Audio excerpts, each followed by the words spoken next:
And our guests today are B. Moser from SNAP-Ed New York and SueAnn Boyd from Cornell Cooperative Extension, Sullivan County. So welcome to both of you. Today we're going to talk about how families can stretch their food budgets in these times when we're having many more meals at home, and some families are feeling the crunch on their budgets of having to provide so many meals in their homes. So I will let each of you introduce yourselves and talk about your role in the community. Want to start with SueAnn?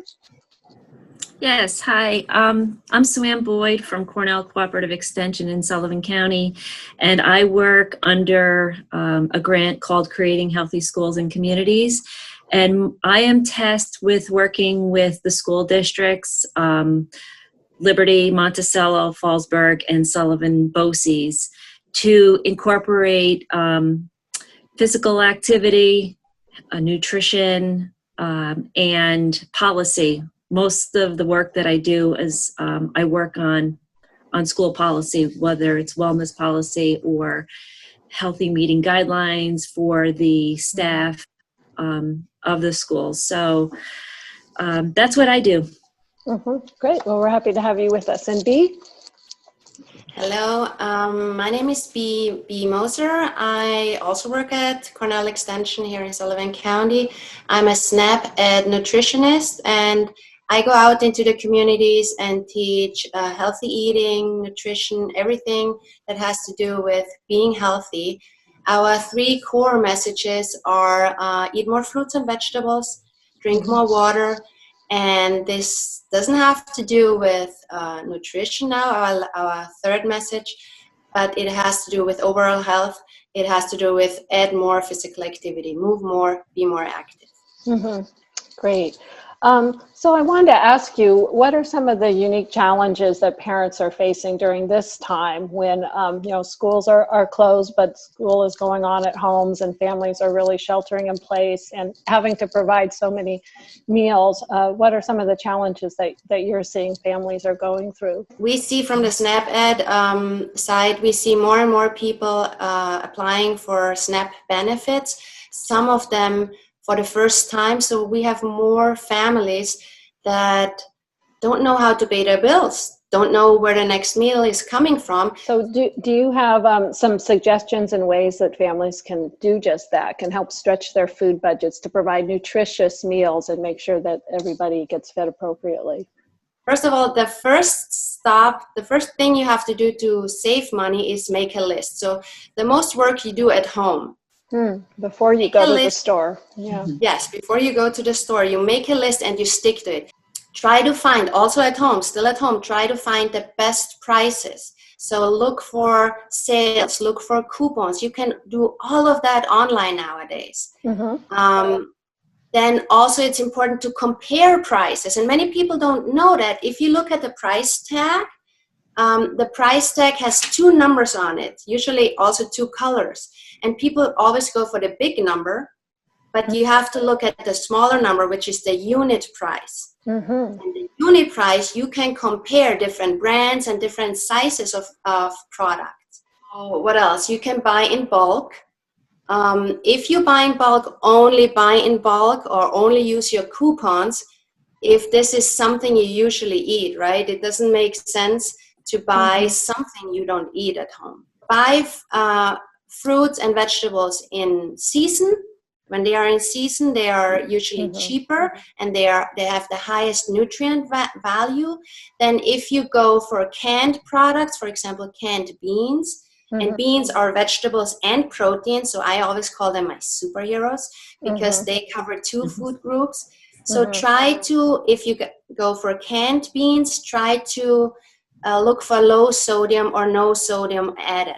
This is very important, and always rinse your beans. Yes. Also making, like B said, like doing the shopping list, plan out meals for that period of time.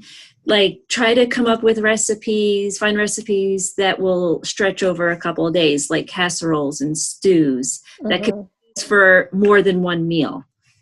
Oh, good idea. Yeah, for leftovers or roasting a chicken and using it in several recipes. Exactly. So, and you can also go for the low-cost options. that you buy like beans and lentils, either dried or canned. Then when it comes to vegetables, also cabbage is a very inexpensive option. Carrots are usually cheap year round. Sweet potatoes usually as well. Again, look for low sodium canned goods. For fruits, bananas, apples are usually cheap year round, and look for the season for sales, and look for fruits and vegetables in season. They are usually lower priced. So if people are looking for recipes or some, more other tips on how to do the shopping and how to feed different varieties, or for food allergies or all kinds of things, what are some resources that you all would recommend that they could go to? So SnapEd just launched a statewide new website which has lots of resources. It's snapedny.org.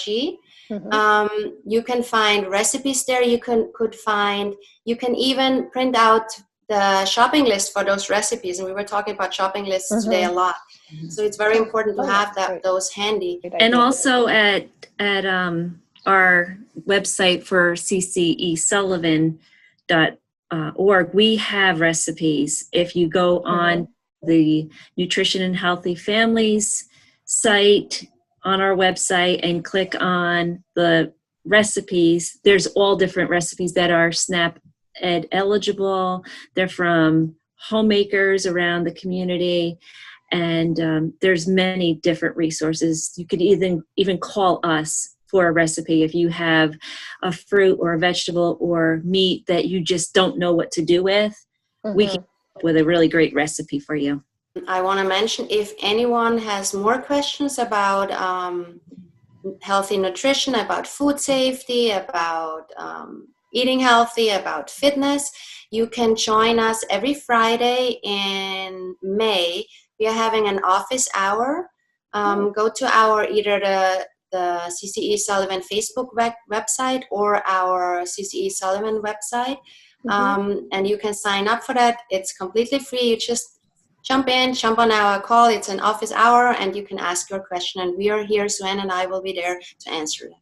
Great. Well, it's been really a pleasure talking to both of you, and thank you so much for all the work you're doing in our communities, helping people eat healthier, maintain food safety, and really plan and shop and eat healthy during this time of the pandemic. And of course, all the work that you do throughout the year in helping to build a healthier community in Sullivan County. So thanks so much to both of you.